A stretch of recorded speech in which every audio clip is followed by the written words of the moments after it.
Story 1. I'll never forget that night, the night that made me question everything I thought I knew about fear. It was the kind of vacation you dream about. My mom and I had been planning it for months, just the two of us, to get away from everything. We went to a beautiful resort on a small island, the kind of place where everything feels like it's wrapped in sunshine and soft winds. The first few days were perfect. We swam, we ate, we explored. But then, on the third night, everything changed. I remember falling asleep around 11 p.m., the ocean breeze filtering in through the balcony doors. It was calm, peaceful. My mom was asleep too, snoring softly in the bed next to mine. I could hear the faint hum of the air conditioning, the rustling of the trees outside. The sound of the world was so far away. But then I woke up suddenly. It wasn't the kind of wake-up where you're groggy or disoriented. No, this was different. I was wide awake, fully alert, and something in the room just didn't feel right. The air felt thicker, colder, even though the temperature hadn't dropped. There was this inexplicable, deep dread in my stomach, as if someone, was lurking just out of sight. I couldn't explain it, but I was paralyzed with fear. My body was still, but my mind was racing. I kept my eyes closed for a moment, trying to convince myself that it was just a bad dream. But then I heard it, a sound, faint but unmistakable. Footsteps, light ones, like someone was walking slowly around the room. I tried to breathe, to steady myself, but I couldn't. My heart was pounding in my chest and my breath came in shallow gasps. I didn't dare open my eyes. I told myself it was just the wind, that it was nothing. But deep down, I knew I wasn't alone in the room. I don't know how long I stayed there, my body frozen, my eyes squeezed shut. It could have been minutes, maybe hours. The fear gnawed at me, growing stronger by the second. I felt it, a presence. Someone was in the room with us. I couldn't shake the feeling, and it was suffocating. I finally mustered the courage to open my eyes, but everything was dark. The only light in the room came from the faint glow of the moon through the curtains. I tried to listen, to pinpoint where the footsteps were coming from, but there was nothing. Silence. It was as if the world had stopped. But I knew something was there. I slowly turned my head toward the door, the only way in or out. I could see the silhouette of it in the darkness. The knob was still, the door firmly shut. I could feel my pulse in my throat, but I couldn't tear my eyes away. The longer I stared at it, the more certain I became that someone was about to come through that door. I could hear my mother's soft snoring beside me, and for a moment I thought maybe I was just imagining it all. But then it came again, a sound, faint like breathing. Not my mother's, someone else's. It was so close, I could feel it pressing against my skin, filling the room with an invisible weight. My body was screaming for me to move, to do something, but I couldn't. I was too scared to even blink. The air felt suffocating, like I was being watched. Every instinct I had told me to run, to escape, but I couldn't bring myself to leave the bed. I just stared. I don't know how long I sat there, paralyzed. The minutes felt like hours, the fear twisting inside me until I couldn't tell where the terror ended and my thoughts began. I was shaking, my mind a mess of fragmented thoughts. What if someone was in the room? What if they were watching me right now? What if I wasn't imagining it? I turned my head slowly to the side toward the balcony doors. The glass was dark, nothing but shadows beyond it. But then, something in my gut twisted. I could feel it again. That dread, like something was on the other side of the glass, watching me. I focused harder, my gaze narrowing. It was like my body was moving without me. My eyes fixed on the balcony doors, refusing to look away. I told myself it was just the darkness, the shadows playing tricks on me. But the feeling wouldn't go away. It felt wrong. The silence in the room was suffocating, and my heartbeat felt deafening in my ears. I could see nothing outside the glass, but my mind kept whispering to me, warning me. I couldn't look away, couldn't break my focus. The world outside might have been peaceful, but in that moment I felt utterly, completely alone. as though the entire universe had abandoned me. Then I heard it again, the breathing, closer this time. I felt the hairs on the back of my neck stand up. I didn't dare move, didn't dare breathe, as I stared into the darkness. My mind was racing. I needed to check the room. I needed to know for sure. But I couldn't. I couldn't bring myself to turn my head, couldn't take my eyes off that balcony door. I don't know how long I sat there, my gaze locked on that glass. It was like time had stopped. Every second stretched on forever, but I couldn't make myself blink, couldn't look away, couldn't stop the feeling that someone, something was out there, just waiting for me to break. Finally, the first light of dawn began to creep through the curtains. The oppressive silence in the room seemed to lift, and the air felt a little lighter. The sun was coming, and with it, the safety that daylight always brings. My eyes fluttered, heavy with exhaustion, and I let them close for just a moment. The next thing I knew, I was waking up to the soft light of morning, the room calm and still. My mom was still beside me, breathing evenly, completely unaware of the night I'd just endured. I felt foolish, embarrassed even, for being so terrified. Story 2. It was one of those quiet, cold nights where everything felt unusually still. The kind of night where the darkness seemed to stretch endlessly, suffocating the house. I remember lying in bed, eyes wide open, staring at the ceiling. I wasn't sleeping, but I wasn't exactly awake either, just existing. The clock ticked rhythmically, and the house around me was eerily silent, as if even the walls were holding their breath. Then out of nowhere, I heard it, my brother's scream. It wasn't a normal scream. It was desperate, piercing. I shot up from my bed, heart slamming against my ribcage. My mind raced, trying to make sense of what was happening. It was 2 a.m. What on earth could have terrified him that much? I rushed out of my room, stumbling into the hallway, my feet barely finding purchase on the wooden floor. The only light came from the dim glow of the bathroom at the end of the hall. Everything was still, like time had frozen for a second. Then I saw him. He was standing there, right in front of my door, trembling. His back was turned to me, and I couldn't see his face, but I could feel the fear radiating off him like an electric current. I called his name, but there was no response. My heart dropped as I stepped closer. He wasn't moving. His hands were clenched into fists by his sides. "Hey," I said, trying to sound calm, though my voice cracked. "What's wrong? Why are you screaming?" At that, he spun around, eyes wide, face pale as a ghost. His expression was pure terror, eyes glazed over, lips quivering, like he'd seen something that no one should ever see. He didn't speak at first, just stared at me with a look that made my stomach churn. I saw it," he finally whispered, his voice shaking. "It was you." I blinked. "What do you mean, me?" You were floating," he stammered, backing away from me as if I were a stranger. "Over there, laughing." He pointed toward my bed, his hand trembling. "It wasn't you, it was something else. Something wrong. And it was laughing at me." His voice broke. "It looked like you, but it wasn't you. It wasn't you at all." I froze. The blood drained from my face. I stepped back. What the hell was he talking about?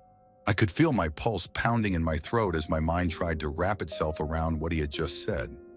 A part of me wanted to dismiss it as a nightmare, but something about the fear in his eyes made me hesitate. "That's crazy," I said, trying to laugh it off, but my voice sounded hollow. "There's no way that happened." But he wasn't listening. His eyes were wide with panic, still staring at me, but not really seeing me. "It was laughing, I swear. It had your face, but it wasn't you. He choked on the words, his body shaking violently now. I reached out to touch his shoulder, but as soon as my fingers made contact, he flinched away from me like I had burned him. "Please, please don't," he begged, his voice high-pitched with terror. "Calm down," I said, my own heart racing now. "It's just a bad dream, all right? You're safe. Nothing's here." But he didn't believe me.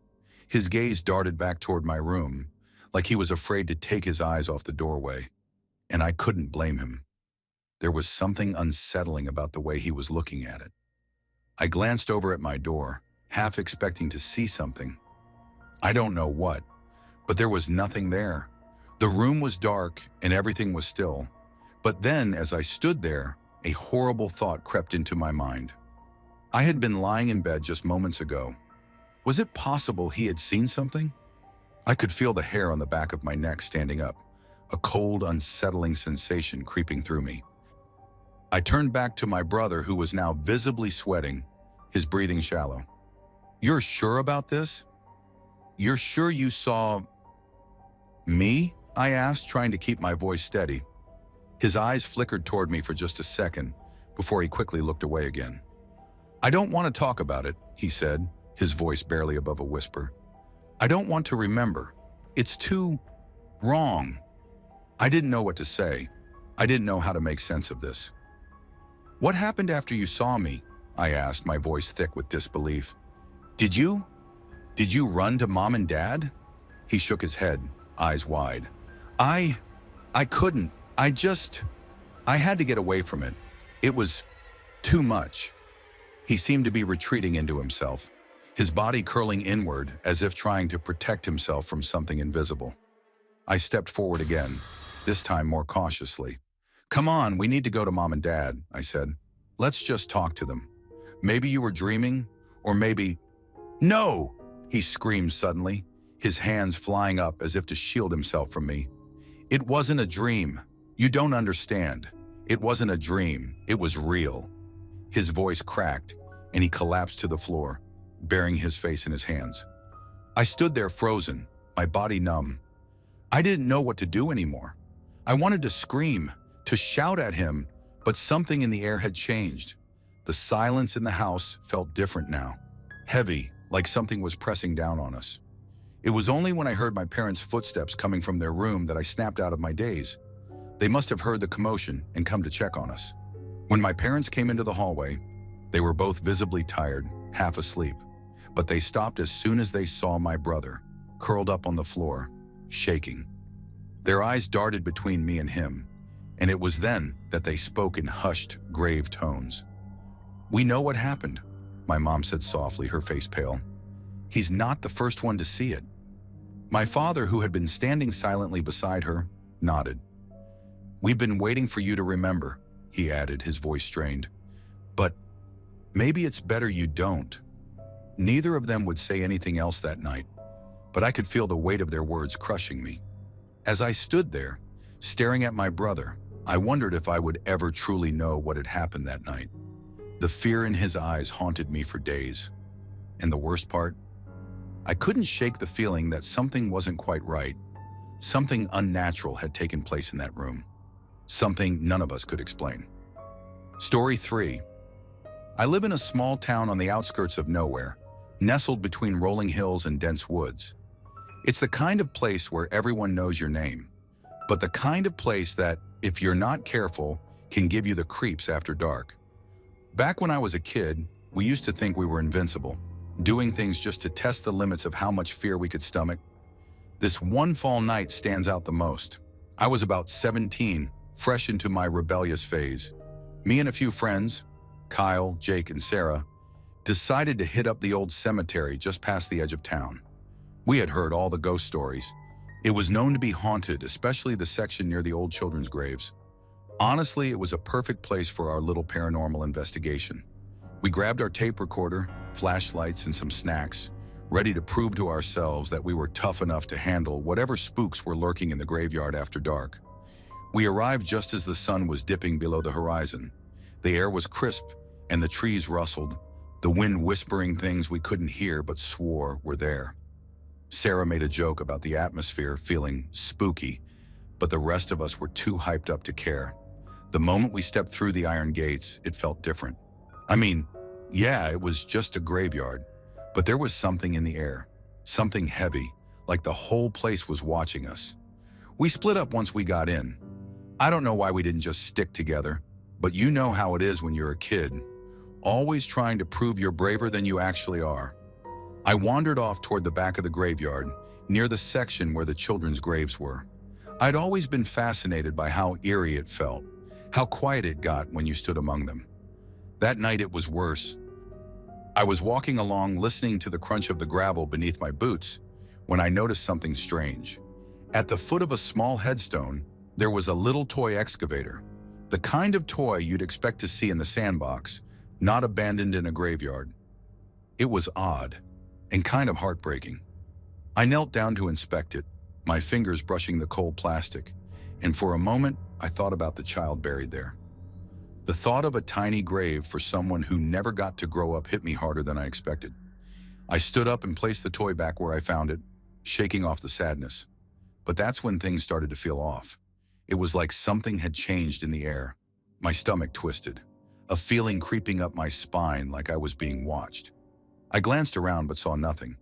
No one was behind me. My friends were still up by the front gates, too far to be of any help. I tried to shrug it off, but the feeling wouldn't go away. Then I heard it, a rustle behind me, like someone shuffling through the leaves, but too heavy to be the wind. I froze.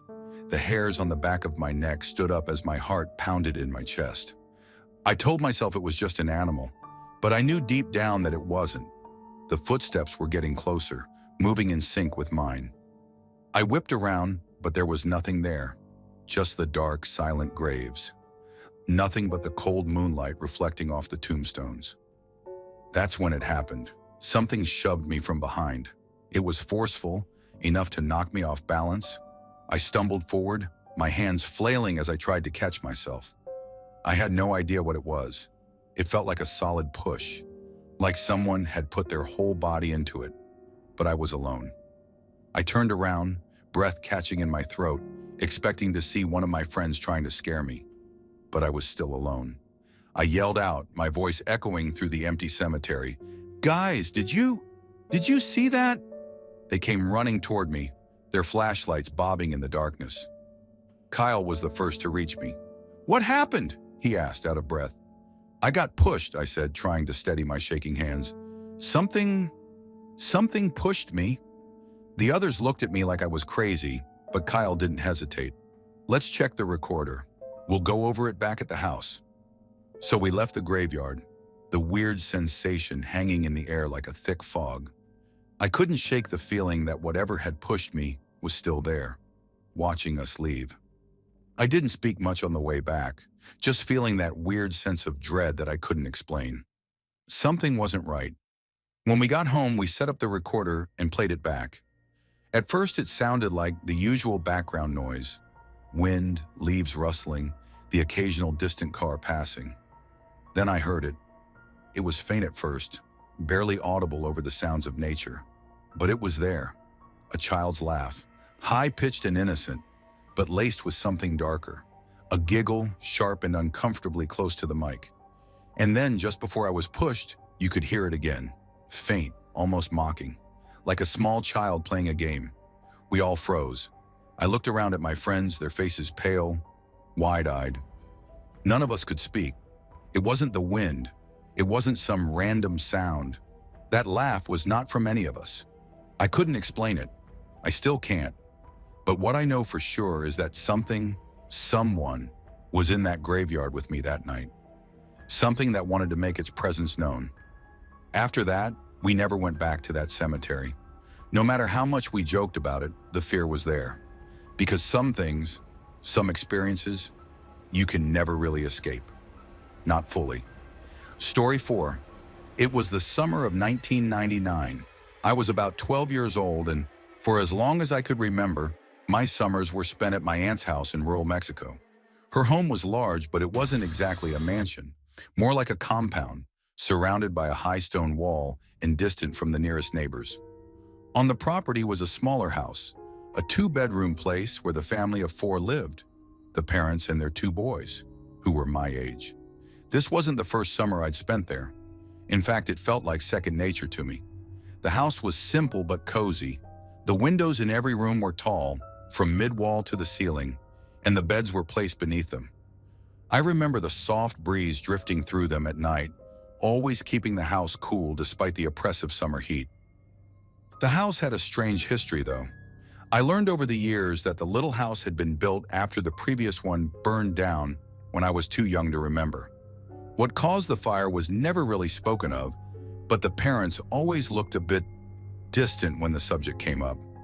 It was clear that the house had a strange feeling to it, like it was haunted by something, maybe by the fire that had consumed the first one, but we never talked about it openly. One particular night, though, I was in for something I couldn't explain, something I could never shake from my memory. I was lying in bed, half awake, with the windows cracked open as usual. The air smelled like fresh dirt and flowers from the field nearby. I had been drifting in and out of sleep when I first heard it, a faint sound, just barely perceptible at first. It was a woman's voice, distant, desperate. I could hear the words clearly even though they were muffled, like they were coming from the other side of the house. She was crying, "Please, let me in. Please." I froze. I knew who it was immediately. It was the mother from the house next door, the one who had a husband that was always drunk and violent. She'd come to my aunt's house before, in the middle of the night when things got bad. He'd lock her out when he was like that. So I didn't think much of it at first, but then the voice began to get louder, more urgent. "Please, let me in. I'm cold. Please. I'm scared." My heart skipped a beat. Something was wrong. I pushed myself up and peered through the window. I saw her standing there just outside her door, her silhouette illuminated by the dim light of the moon. The flowing white of her dress shimmered in the dark. She was looking at the ground, her hands outstretched toward the door, pleading to be let in. I couldn't see her face, but I knew it was her. Her hair, long and dark, hung around her shoulders. It was her. But the longer I stared, the more something felt off. The way she stood was unnatural. Her dress moved in a way that didn't make sense.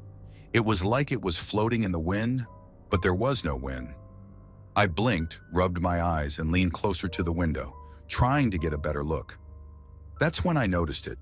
The hair, her hair was too long. It wasn't dark anymore. It was white, snow white, long, disheveled, and hanging like a curtain down her back. And the face I couldn't see before, was now becoming clearer. But it wasn't her face. I felt my stomach drop as I stared, my eyes wide in shock. The figure in front of me wasn't the mother. She wasn't even human. I froze in place as the woman's head slowly lifted. Her eyes, there was nothing there, just empty black holes staring straight at me. And her mouth, open, wide, stretched into something unnatural. A deep, hollow void. No lips, just darkness. She began to glide toward me, moving as if her feet never touched the ground. Her dress billowed around her like a ghost. My body went cold and I couldn't move. I closed my eyes. I had to. It was too much. I told myself it was just a trick of the mind, some sleep-induced hallucination. That's all it was. I squeezed my eyes shut, my hands trembling as I held the blanket to my chest. I counted in my head.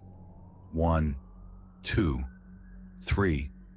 I opened my eyes again, and she was closer, much closer. She was standing just past the stone wall now, only about 15 feet from the window. Her mouth opened again, and I could hear a low guttural sound. It wasn't a cry, it wasn't a scream. It was something worse. I couldn't breathe. I wanted to scream, but my throat felt paralyzed. Then before I could even react, her form moved again, sliding forward in a blink. She was no longer standing at the wall. No, she was standing at the window. I could see her now, face to face, through the open gap of the window. The moonlight caught the edges of her hair, and I could feel the cold emanating from her, like she was made of ice. Her face was not a face at all. It was a blur of darkness, hollow eyes, and that mouth, gaping, open, impossibly wide. She screamed, but not with sound. It was more like the air around her screamed. It shook my bones. I closed my eyes so tight, I thought I might tear them from my skull. I pressed my face into the pillow, trying to block everything out. I could still feel her presence. It was suffocating. I stayed like that for what felt like an eternity, waiting for something to happen, for the terror to stop. Finally, I gathered enough courage to open my eyes again. She was gone. The room was silent, the air still. I could hear the crickets outside, the wind rustling the leaves. But there was no woman, no figure, nothing but darkness. I didn't sleep the rest of the night. I didn't leave that room for the next few days. Story 5. It was a quiet Tuesday night when I left Maple Creek to drive over to Creekside. Nothing unusual about it, just a trip to grab a beer with an old friend at a local bar. A short 20-minute drive. He had a truck, and I had my car, but I had to leave mine parked at his place while we hit the bar. Nothing fancy, just a weeknight, two guys chatting over beers. I pulled up to his house and he was already outside, waiting with a big grin, probably just as ready for a quiet evening as I was. His truck was parked by the curb and he waved me over. "You ready to go?" he asked. I nodded. I wasn't in a hurry, but the night was just about starting. At the bar, everything felt normal. The usual crowd of regulars, the same low hum of conversation, and our buddy Luke behind the bar. We barely even ordered more than one drink, maybe two. It wasn't about the drinking, it was about the conversation, and it was a good one. No one else really stood out, just the quiet buzz of the place and the warmth of the light. Time passed, and at some point, Luke asked, "What time is it?" I pulled my phone out of my pocket, glanced at the screen, and told him, "It's a little after midnight." He nodded, then looked around the bar as if he was contemplating whether to close up soon. I shoved my phone back in my pocket, and we said our goodbyes. We stepped out of the bar and into the cold air. The parking lot was empty, silent. We weren't drunk, just a bit buzzed, but it felt peaceful. I felt in control, like I had everything I needed for the night. Good company, good conversation, and my phone in my pocket. But then, as we were heading back to the truck, I did a quick check. You know the one, where you tap your pocket just to make sure? That's when it hit me. My phone wasn't there. I froze. My heart skipped a beat. I reached into the pocket again, dug my hand deeper, hoping to feel the smooth outline of the device. Nothing. I didn't freak out at first. I figured maybe I dropped it inside, or maybe it was still sitting at the bar. I turned to my friend. "I don't have my phone. I think I left it inside." We went back in. The bar was still quiet, and Luke, our bartender, was wiping down the counter. "Lost something?" he asked.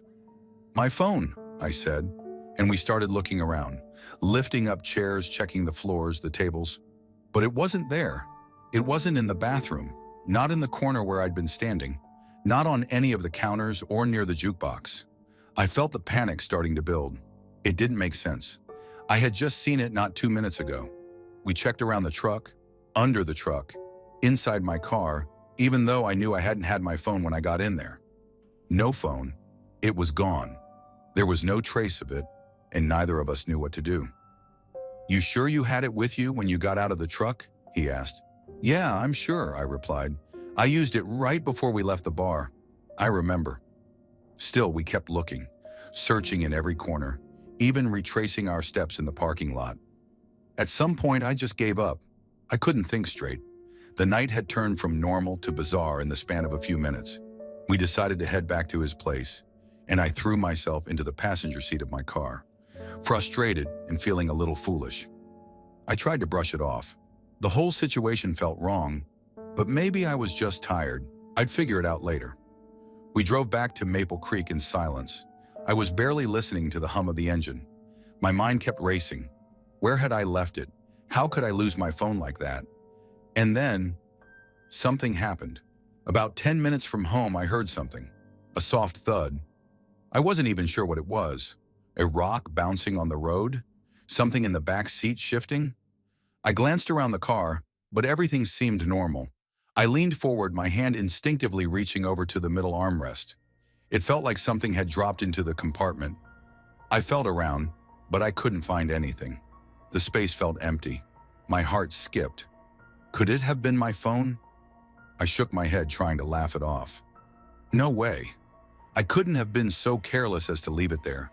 But then I wondered, had I actually left it in the car the whole time? That didn't make sense either. I had checked my pocket before we left the bar. I tried to dismiss it. I was on the home stretch now. My car rumbled down the road. The lights from the dashboard illuminated the darkness around us. The world outside seemed so quiet. Too quiet. I reached down to feel under the seat just in case. Nothing. Just the usual junk. An empty water bottle, a crumpled napkin. I laughed nervously, but then I heard it again. This time it was clearer.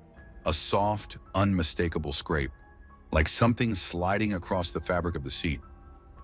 I pulled over. My heart was racing now. I wasn't sure what was going on, but I knew something strange was happening. I threw the car into park and jumped out. The cool air hit me hard, but I wasn't paying attention to that. I had to know. I got down on my knees, pulling the seat forward, searching everywhere. I couldn't focus. I just needed to find it. And then, as I leaned in, something dropped. I felt it hit my hand. I flipped my palm over. My phone. It was sitting there in my hand, the screen cool and smooth, like it had been waiting there the whole time. But it couldn't have been. It couldn't have. There was no way. How had it ended up there? It had been gone, vanished, when I checked my pocket at the bar. How could it have been in my car, in that position, through the whole drive back? I stared at the phone, still trying to make sense of what I just experienced. No rational explanation came to mind. It didn't make sense. It felt wrong. I was too shaken to think clearly. What happened that night, I still don't understand. I drove back to Maple Creek, but I don't know if I ever really made it home. Story 6. I've worked in a prison for years, mostly in master control, overseeing everything on the cameras and operating the doors. I've seen it all. The fights, the stabbings, the psychotic episodes that sometimes get too loud and messy. But this night was different. It was quieter than usual, but something about it felt off. It started with a call from one of the inmates on the top tier. His name was Daniels, a fairly normal guy, at least by prison standards. Not one of the troublemakers or the ones we'd label as crazy. That's why it caught me off guard when he buzzed me up in the middle of the night, his voice trembling, barely holding it together. "Control, I need help," he said, his voice cracking. "Someone's standing outside my door." I glanced at the cameras. The cell door was secure. The entire unit was locked up tight. The head count wasn't scheduled for another few hours, and there was no one outside his door. The lights were off in the hallway. Everything was still as death. "Daniels, what do you mean, someone's outside your door?" I asked, keeping my voice steady, trying not to sound too concerned. Prisoners are always coming up with wild stories, especially when they're bored, or on drugs, or in a manic state. But Daniels was different. "I swear I saw someone," he sobbed, his words coming faster now, panic seeping into his voice. "I saw someone standing right outside. They're just staring at me. Please, I need you to check." I could hear him sniffling, the sound of his breathing shaky, as though he was barely holding himself together. It wasn't like him. Daniels wasn't a guy who broke down. He was usually calm, composed. I glanced at the control panel in front of me. All the doors were locked, secure. But I knew the system wasn't always perfect. There were always gaps, blind spots, moments where you couldn't be sure. So I sent a team down to check the unit, just to reassure him. The whole time I kept my eyes glued to the cameras. I could see the guards walking the hallway, flashlights scanning, but there was nothing there. No one. The hallway was empty. "Daniels," I said, speaking through the intercom, "there's no one out there.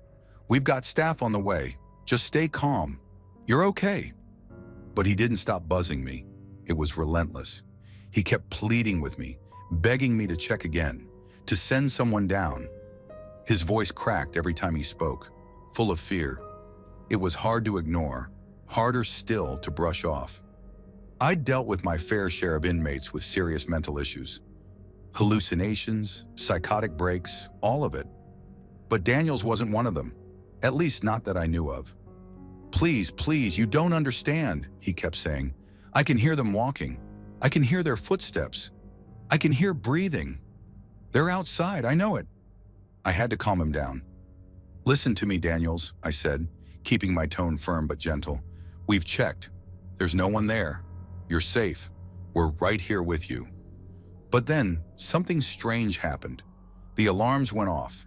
At first, it was just one, a small motion detector alarm in a distant hallway, barely noticeable. But then another went off, and another. The entire unit started lighting up in rapid succession. The lights in the control room flickered as the alarm started blaring, and the noise was deafening. I glanced at the monitors and my stomach sank. Every single motion sensor was going off. The alarms on the fence were blaring like a tornado warning. This wasn't just a malfunction. This was something real. Something was moving. Something was out there. I quickly radioed the staff. "Get back to the unit. Full lockdown, now." I watched as the officers hustled down the hall, each one moving faster, more urgently now, their flashlights swinging wildly in every direction. Something was happening, something I couldn't see, but I could feel it in the pit of my stomach. The intercom crackled. "Control, this is Officer Daniels. We're doing a head count now, but something's not right. There's something in here." "Stay calm," I said, my own pulse quickening. "Do a head count, double-check the cells. Something must have triggered the alarms." But I could see Daniels now, his face on the monitor, pacing back and forth in his cell, his body tense. His eyes were wild, searching the darkness in his room. The camera picked up every movement, every shift of his body. But it was what I saw on the other side of his cell that made my blood run cold. For just a moment, there was a shadow, a figure, tall, thin, barely visible, standing in the hallway just outside Daniel's cell. I didn't see it at first, but then it moved, slowly, like it was waiting for something, or someone. I froze, staring at the screen. Daniels, are you?" My voice faltered and my heart started hammering in my chest. He didn't answer. The next thing I heard was his voice again, but this time it was high-pitched, frantic. "I can see them," Daniels screamed, his words distorted with terror. They're watching me. They won't leave. Help me, please." I didn't have time to process it. I hit the emergency button, calling for backup, but the alarms were too loud, the chaos too much. The motion detectors kept going off, and the camera feed started glitching. Everything was spinning out of control. Then the radio crackled again. "Control! We've got him! Daniels is—" The voice cut off, followed by the unmistakable sound of a struggle. I saw the guards rushing into his cell, pulling him out. But Daniels wasn't looking at them. He wasn't looking at anything. His eyes were wide, unblinking, staring at the corner of the room, staring at nothing, at whatever had been standing there. They dragged him to the safety unit. I could hear him screaming all the way down the hallway, begging them to stop, begging them not to leave him alone. The alarm stopped suddenly. The cameras flickered back to normal. The motion detectors went silent. Story 7. It was the early 90s, and I was just a kid. Every Saturday morning, my whole routine revolved around one thing: waking up early enough to catch Dragon Ball Z. We didn't have cable, so the only chance I had to watch it was on a local channel at 5:30 a.m. I would get up, grab my Sonic the Hedgehog sleeping bag, and sneak downstairs, trying not to wake anyone. One morning, I managed to get up just in time. The house was still dark, the air crisp with the quiet stillness of dawn. Everyone else was asleep. I tiptoed down the stairs, gripping my sleeping bag, careful not to make any noise. I could see the faint light of the TV from the living room. As I neared the corner, I stopped and glanced toward the couch at the far end of the room. And then it happened. Out of nowhere, the entire couch, the one we always sat on, was lifted. No, thrown up from one side. The fabric of the couch stretched and strained, and it was as if some invisible force had grabbed it and yanked it 5 feet into the air. It hovered there for a second, suspended, defying gravity. I stood frozen in place, my heart racing in my chest. Then, with a bone-shaking crash, the couch slammed back to the floor, shaking the whole room. My stomach dropped like a stone. I couldn't breathe. I couldn't move. My eyes were locked on the spot where it had been. Nothing. Just a normal couch now, lying harmlessly in its usual position. I blinked, rubbed my eyes, trying to make sense of what I had just witnessed. It didn't seem real. But there it was. The couch had definitely been lifted, and there was no explanation for it. I was a kid, sure, but I wasn't stupid. That didn't happen. It couldn't. I don't know how long I stood there, but when I finally broke out of my trance, my legs felt like jelly. I turned, terrified, and ran back up the stairs as fast as I could. The whole time, the pit in my stomach grew deeper, colder, heavier. I got to my parents' bedroom and slammed the door open, breathing hard, chest heaving. I woke my mom, shaking her arm. "Mom! Mom!" I whispered frantically, panic overtaking my voice. She groggily opened one eye, barely lifting her head from the pillow. Huh? What's wrong? Mom, the couch. It just lifted up. She stared at me, confused, still half asleep. What are you talking about? I wasn't making sense, I know. But how could I? How could I explain what I had seen? Mom, the couch in the living room, it just lifted up in the air, like something grabbed it and threw it. She sighed, rolling over. Oh, honey, go back to bed. You're dreaming. I stood there, my heart still pounding in my chest. I could hear her soft breathing again, as she was already drifting back to sleep. I felt that awful knot in my stomach tighten. I couldn't get the image of the couch hovering in the air out of my head. But what was I supposed to do? My mom didn't believe me. It was too ridiculous, too impossible. But I knew what I saw. I crawled into their bed beside her, but sleep wasn't coming. Every little sound in the house made me flinch. I kept replaying the moment in my head. The couch, the weightless hovering, the sickening crash. The house had felt so still, so quiet, until it wasn't. And now it felt different. The rest of the day went on like nothing had happened. I tried to push it out of my mind, tried to convince myself that I had imagined it. But every time I walked past that spot in the living room, my stomach twisted. That image of the couch rising, hanging in midair, haunted me. It was like the walls themselves were watching me, waiting for something to happen again. Weeks passed. I tried to forget about it, but then it happened again. One evening, when I was alone in the house, I was sitting on the floor watching TV. My parents were out for a while, and I was just minding my own business. The house was eerily quiet, and the usual hum of background noise seemed absent. I remember feeling unusually aware of every sound, every shift in the air. I got up to grab a snack from the kitchen. As I passed the living room, I paused. The couch, it was moving. It wasn't lifting this time, but it was shifting, slowly, almost imperceptibly at first. But then it started to shift more violently. The cushions lifted slightly from one side.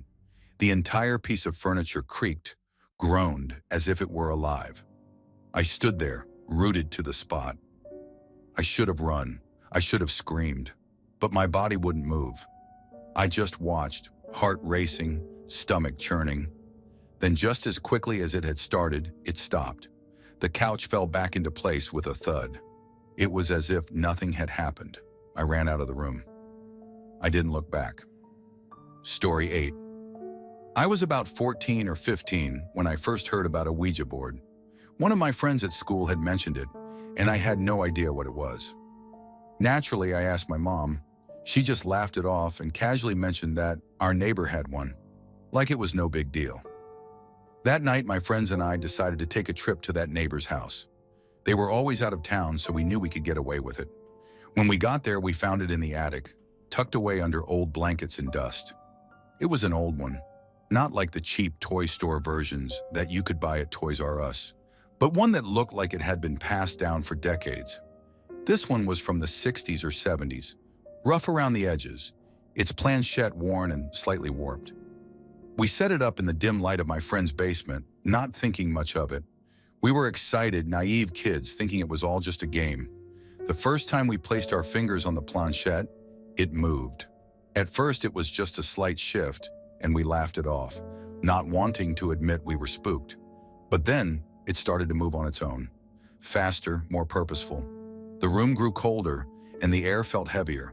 It wasn't a friendly energy, but something darker. The board spelled out messages, each one more chilling than the last. It didn't take long for us to realize it wasn't just some prank or coincidence. Something was there with us. I can't really remember all of the details. I just remember the feeling, the overwhelming sense of dread. The ghost was angry. It wasn't the playful, curious spirit we had hoped for. The planchette darted across the board, spelling out threats, insults, things we couldn't possibly know. It was as though whatever we were speaking to had been waiting for the right moment, the right people. We ended the session quickly, terrified, and packed up the board. But the night was far from over. The next morning, I rushed to tell my mom everything. I was excited, wanting to share the experience. But when I started describing it, her expression changed. Her face went pale. She abruptly snatched the board from my hands, and her voice shook when she said, "You are never playing with that thing again. Do you hear me?" I didn't understand. She was acting so strange. She didn't even ask if we were okay. The fear in her eyes made no sense. She didn't even let me speak. I could feel her panic, and it only made me more curious. Like a typical rebellious kid, I couldn't let it go. That night, I snuck into my mom's room, found the board hidden under her bed, and took it with me to my friend's house. I had to know more. There was something about it, something that felt unfinished, like a mystery I needed to solve. We set it up again, and this time, it was different. The air was lighter, almost welcoming. We placed our fingers on the planchette, and it moved, but not the way it did the night before. This time, it felt calm. The letters were clear, the movements deliberate. We asked questions, and the spirit answered. It seemed to know things only we should have known. It answered intimate questions about people in the room, things no one could have guessed. It told us how many fingers someone was holding behind their back, and it was right. It even spoke about the things we feared most, but in a comforting way, as if it was trying to help. We asked it about life, death, everything we could think of. The spirit seemed kind, even protective. It wasn't like the angry entity from the night before. I still don't know why that happened. Why one time it was so angry and the next it was gentle. We stayed up late speaking to the spirit, trying to learn more. But then, just as we were about to wrap it up, I felt a strange sensation. My phone buzzed, a text message. It was from a number I didn't recognize. It read, "It was great speaking with you tonight, but it's best we go our separate ways. Your mother doesn't want it. Have a great life." I stared at the message, confused. It wasn't from anyone I knew. I thought it might have been a prank, something one of my friends was playing on me. But I couldn't shake the feeling that it wasn't a prank. I called the number and the line rang, but instead of the usual voicemail, the call didn't connect. It just stopped. No voicemail. The message was gone. The number didn't exist. I don't think I've ever felt that cold before. I sat there staring at the screen. My friends were still talking, unaware of what had just happened. I couldn't process it. My mind raced, trying to figure out if I was just overreacting or if something was seriously wrong. But the feeling of unease wouldn't leave. I didn't sleep that night. I couldn't. I stayed up, eyes glued to my phone, half expecting another message to pop up, but it never did. Story 9. It was winter, a few years ago now, but I'll never forget that trip. I was 8 years old and I went on a school trip to the mountains. We were staying in a small, old lodge surrounded by dense, snow-covered trees. The place had that eerie, quiet stillness only mountains can provide, and I remember feeling excited, but also off. I wasn't sure what it was, but something about the place just didn't sit right with me. The rooms were large and we were 6 girls in the same bedroom. We were all spread out on old wooden bunk beds, the kind that creaked with every movement. At first we played games, talked about the things 8-year-olds talk about, and laughed about how we could see the snow from our windows. But as the night went on, the warmth of the room seemed to drain away, and the silence outside became louder than anything else. I remember the air getting colder the longer we stayed in the dark. The moonlight filtered in through the narrow gaps in the curtains, casting long shadows across the floor. I was having trouble sleeping, my mind racing with thoughts of the ski slopes and what might be out there in the blackness of the mountain. I rolled over in my bed, trying to find a comfortable position, but the sheets were too stiff, the mattress too thin. After a while, I gave up trying to sleep and just stared at the ceiling. That's when I saw it. I don't know how to explain it, but there, at the edge of my bed, a figure appeared. It wasn't a person, at least not like anyone I knew. It was white, almost glowing, and it moved fluidly, skiing like it was gliding on snow, but there was no snow beneath it, nothing to create that illusion. The figure slid past my bed so quietly, like a shadow, but it was so real. It was crisp, distinct. The details were sharp, its outline clear against the darkness. It moved right next to me, its figure tall and slim, like a person on skis. I couldn't take my eyes off it. My breath caught in my throat. My heart began pounding against my chest, but I didn't dare make a sound. The figure skied past and then just disappeared into the wall, as if it had never been there. I lay there motionless, wide-eyed, staring at the dark, hoping it was a trick of the light. But I knew better. I could hear the other girls in the room stirring around. Everyone was supposed to be asleep, but no one was making noise. I thought I'd imagined it. Maybe it was just the sleep deprivation, but I couldn't shake the image from my mind. I told myself it was just my imagination. That's when I felt it. A knock, a sharp, deliberate tap right under my mattress. The sound was so real it made my body jerk in panic. I froze, not daring to move. Then I heard a whisper, quiet, almost hesitant, but clear enough to send a chill down my spine. "Are you asleep?" I didn't answer right away. The voice was coming from underneath me, from the girl whose bed was right below mine. I could feel the pressure in the air, like everything had gone still, waiting for me to respond. "No," I whispered back, trying to sound casual, but my voice shook. "What's going on?" The voice under the bed replied, and I could hear the fear in it now. "Did you see it? The skier?" I froze again. I didn't even know what to say. I didn't know if she had seen it too, or if I had just imagined it, but I had to know. "You saw it too?" I asked, my voice barely audible. "Yeah," she whispered back, her voice trembling. "I didn't want to say anything, but I saw it skiing next to your bed. It was glowing. It was so strange." I could feel my heart beating in my throat now. It wasn't just me. Someone else had seen it.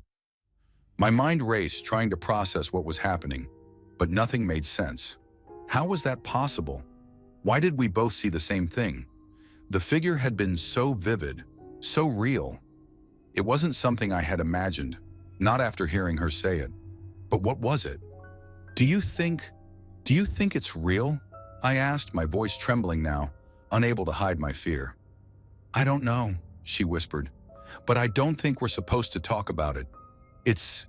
Something's wrong here. I can feel it." There was a long silence. Neither of us spoke. Neither of us moved. I wanted to say something else, but I couldn't find the words. The air in the room felt heavier now, and my skin was crawling, as if something was watching us from the shadows. I kept my eyes wide open, staring into the blackness, expecting to see that white figure appear again at any moment. I could hear the other girls breathing, their soft snores filling the room. But the tension in the air was unbearable. The silence felt too thick. I wanted to scream, but I couldn't. I didn't know what to do. My mind was racing, trying to figure out what had just happened, what I had just seen. It was all too much. The knock came again, soft, like a tap on wood. But this time, it came from another bed. It wasn't from below me, but from the side. A quiet knock, followed by a whispered voice. "Did you hear it too?" another girl asked. "Was there someone skiing?" I didn't know what to say. I didn't want to talk anymore. I didn't want to think about it. I just wanted to leave, but I couldn't move.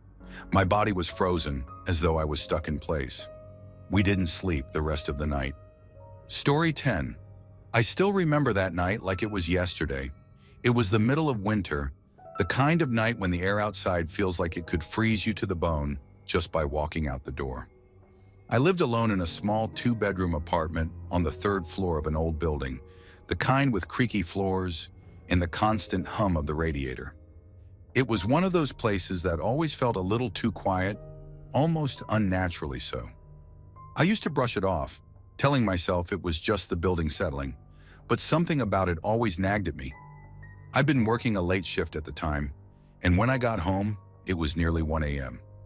I was exhausted, barely able to keep my eyes open as I fumbled with the keys to my apartment. After locking the door behind me, I stripped down, threw on some sweats, and collapsed onto the couch, not bothering to turn off the TV. I let the soft noise of a late-night infomercial lull me into a deep sleep, figuring I'd turn it off in the morning. But then, I woke up. I don't know why, but the first thing I noticed was the sound, a faint hum from the other room. The TV was on. It was loud enough to stir me, but not enough to fully wake me. For a second, I thought maybe I had left it on by accident, but that didn't make sense. I'd barely touched the remote. I groggily got up, blinking the sleep out of my eyes, and made my way toward the living room. The light from the TV flickered in the dark, casting long shadows on the walls. I froze for a second as I stepped into the doorway. It wasn't just that the TV was on, it was the fact that it wasn't showing the same thing I had left it on. It was a completely different channel, and there was a voice, a low, grating voice coming from the screen. "You should be afraid of what's lurking in the dark." I felt my heart skip a beat. I could have sworn I left the TV on some late-night show about gadgets or some other mindless thing. But this was something else. The channel was showing some sort of paranormal investigation. Ghost hunters, I think. I didn't know much about that kind of stuff, but I could tell this wasn't the kind of thing you wanted to watch in the middle of the night, alone in your apartment. I stood there for a moment, just staring at the screen, trying to make sense of it. Something felt wrong. A chill crawled up my spine. It wasn't the show itself that bothered me, but the fact that the TV had somehow switched to it, and I had no recollection of doing it. I didn't even remember touching the remote. My hand twitched nervously toward it, and without thinking, I clicked the off button. The silence that followed was almost deafening. I went back to bed, trying to shake the unease creeping up my neck. My thoughts were still racing, but exhaustion won out. I fell back asleep almost immediately, hoping that the weirdness of the night would be forgotten when morning came. But then I woke up again. This time it was 5 a.m. I had no idea how much time had passed, but the moment my eyes opened, I was hit by that same sound. The TV was on again. I rubbed my eyes, blinking into the darkness, and looked at the clock. What was going on? I didn't even remember hearing it turn on. I sat up, my mind still groggy, but the noise was unmistakable. The same low hum of a TV in the background, just loud enough to pull me out of sleep. I got up again, my legs shaky from fatigue, and stumbled into the living room. When I saw the TV, my stomach dropped. It was showing the same paranormal show from earlier, but this time it was worse. The images on the screen were darker, distorted, almost too real. I couldn't focus on the details. They blurred in a way that made my head spin. But there was something in the background. Shadows moving, shapes that didn't belong there. Things that flickered in and out of sight like they weren't supposed to be on the screen. I should have turned it off then, but something stopped me. I was frozen, staring at the static in front of me, the hairs on the back of my neck standing up. "You should have never woken up," the voice on the TV growled, as if it were speaking directly to me. My breath caught in my throat. That's when I snapped out of it. I don't know why, but I couldn't take my eyes off the screen. I reached for the remote and slammed the power button, hoping it would go away. It didn't. The TV screen flickered once, then went black. I exhaled, relief flooding through me as the silence returned. I felt like an idiot for letting my imagination get the best of me. Maybe I had been too tired. Maybe it was nothing. I tried to get some rest after that, hoping that the nightmare was finally over. But I woke up again. This time it was 8 a.m. I had no idea how I'd slept through 2 hours of alarmingly loud silence. But when I opened my eyes, I knew something was terribly wrong. The TV was on again. I could hear it from my bed this time. The sound of muffled voices, the flicker of static. I didn't want to get up. I didn't want to face it again. But the fear in my gut told me I had no choice. I dragged myself out of bed, my feet hitting the cold floor with a slap. My pulse quickened as I walked into the living room, almost in a trance. When I looked at the TV, my stomach twisted in knots. It was the same paranormal show again, but now it was worse. The screen wasn't showing just shadows. It was showing people. People who looked like they were in pain. Their faces twisted in agony, their eyes wide and empty, staring into the camera. They were surrounded by blackness, their bodies contorted in unnatural ways. There were whispers coming from the speakers too, soft and unintelligible at first, but growing louder with each second. "I warned you," the voice said, clear as day. I couldn't move. I couldn't breathe. I just stared at the screen, my body frozen in place.